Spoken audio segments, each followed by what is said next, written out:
যারা সূরা ইখলাস দিয়ে নামাজ পড়েন একটি ভুলের কারণে আপনাদের নামাজ হবে না। অনেকেই আছে আলহামদুলিল্লাহ সূরা ইখলাসকে ভালোবাসেন, সূরা ইখলাসকে মোহাব্বত করেন, কিন্তু আপনাদের একটি ভুল এমন হয়, এই একটি ভুল যদি আপনাদের হয়ে থাকে তাহলে কিন্তু আপনাদের নামাজ হবে না, নামাজ বাতিল হয়ে যাবে। সূরা ইখলাসের ফজিলত অনেক বেশি, আমরা সকলেই জানি। নবীজি সাল্লাল্লাহু আলাইহি ওয়াসাল্লাম জানিয়ে দিয়েছেন, যে ব্যক্তি সূরা ইখলাস একবার পাঠ করবে আল্লাহ পাক রব্বুল আলামিন 10 পারা কোরআন শরীফ পড়ার সওয়াব দিবেন। যে ব্যক্তি 3 বার পড়বে 1 খতম কোরআন শরীফ পড়ার সওয়াব পাবে। আর যে ব্যক্তি 10 বার পড়বে আল্লাহ পাক রব্বুল আলামিন তার জন্য জান্নাতে একটা প্রাসাদ নির্মাণ করবে।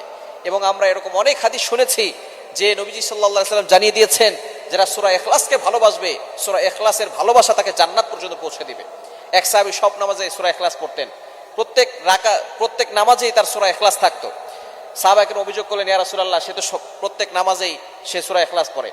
তাকে জিজ্ঞেস করা হলো, কেন তুমি সূরা ইখলাস পড়ো? তখন তিনি বলেছে, সূরা ইখলাসকে আমি ভালোবাসি, আমি আল্লাহকে মহব্বত করি। নবীজি সাল্লাল্লাহু আলাইহি ওয়াসাল্লাম জানিয়ে দিয়েছেন, এই সূরা ইখলাস তাকে জান্নাত পর্যন্ত পৌঁছে দিবে।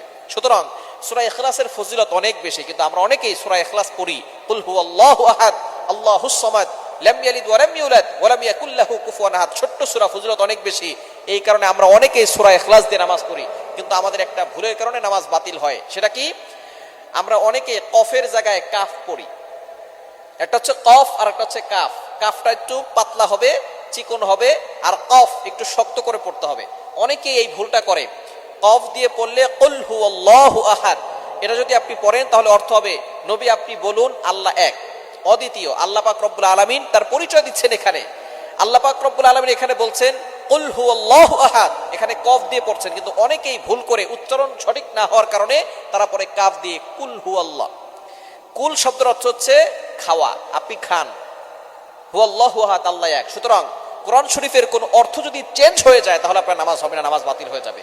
আপনার একটা উচ্চারণের কারণে, যেখানে কফের জায়গায় কাফ পড়তেছেন, যার কারণে আপনার উচ্চারণের কারণে একটা অক্ষর পরিবর্তন হয়ে গেছে, যার কারণে অর্থের চেঞ্জ চলে আসছে।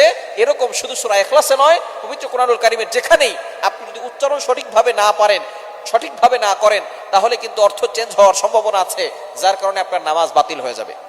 যেখানে আল্লাহ বলছেন কুল হুয়াল্লাহু আহাদ, আল্লাহ এক, নবী হে আপনি বলুন আল্লাহ এক, আল্লাহ অদ্বিতীয়, সেখানে যদি আপনি বলেন কুল হুয়াল্লাহু আহাদ তাহলে অর্থ হবে, নবী আপনি খান, আল্লাহ এক।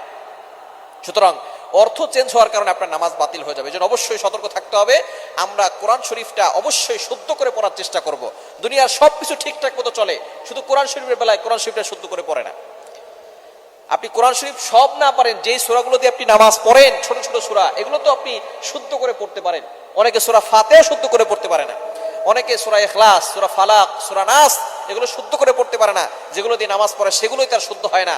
আর নামাজ ভাঙের 1 নাম্বার কারণ হচ্ছে নামাজে